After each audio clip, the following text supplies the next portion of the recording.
Mes collègues du USAID et CDC m'ont donné un discours plein de statistiques et de détails, mais je pense mieux éviter parce que je suis dans une salle pleine des experts. Mais il faut reconnaître toujours que la lutte contre le sida, c'est pas une débat des programmes, des budgets, des statistiques, mais c'est toujours quelque chose de bien humain. Pour les plus vieux dans cette salle, je me souviens bien le commencement du sida. En 2001, j'ai commencé en poste comme ministre conseiller à Mozambique, l'un des centres du sida. Au minimum, chaque 2 semaines, j'ai participé dans les obsèques de l'un membre de mon staff qui a perdu sa vie à cause de cette bizarre maladie pour laquelle il n'y avait pas de traitement. Ou s'il y avait, le traitement coûte plus de $1,000 par personne par mois, qui était complètement hors de capacité de communauté internationale et des pays en développement. Avancé 20 années après, on a commencé même en 2003 avec le sous-président Bush à l'époque, le programme PEPFAR, un programme présidentiel pour organiser toutes les ressources du gouvernement américain contre cette maladie. Dans le même sens que 20 années après, avec COVID, nous, la communauté internationale, a fait la même chose. Je me souviens à l'époque, mon épouse a travaillé avec les orphelins. Les orphelins qui étaient touchés par SIDA. Mais savons qu'avec tout petit, ils ont été déjà condamnés à mort parce qu'il n'y avait pas d'option. Et maintenant, nous pouvons parler de finir avec SIDA. C'est un grand avancement.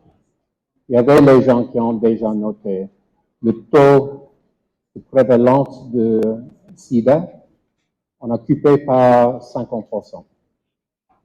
Un grand pourcentage de population sont déjà, si on parle de 85%, 86%.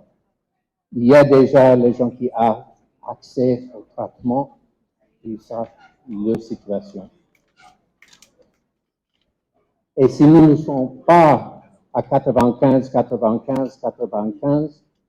ne pensais pas pour faute de volonté du gouvernement.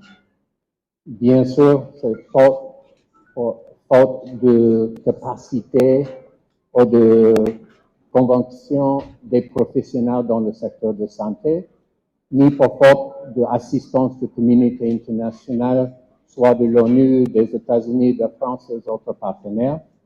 C'est directement à cause des gangs. Il y avait des gens qui ont déjà noté.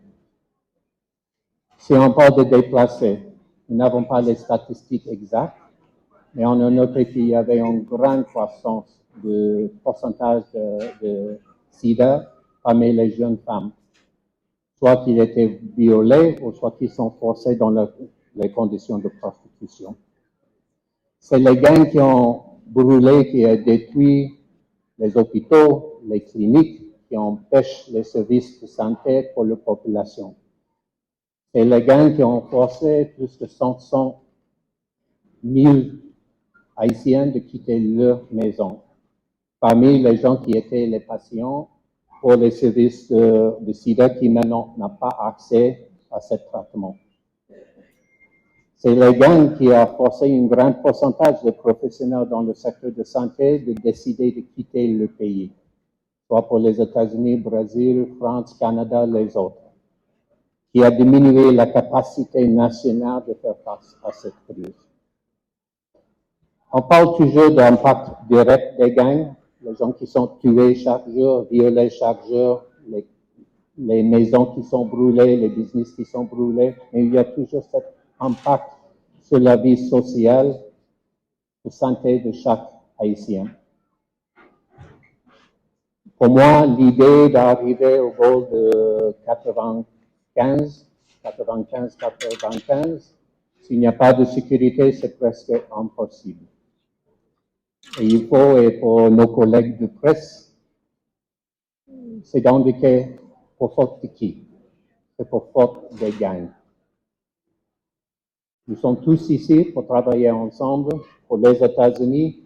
On a commencé avec TEPA avec une administration républicaine, mais il y avait déjà 7 présidents républicains et démocrates qui ont continué avec ce programme. Déjà avec 100 milliards de dollars d'investissement du côté bilatéral, hors de notre participation avec UNAIDS, avec Global Fund.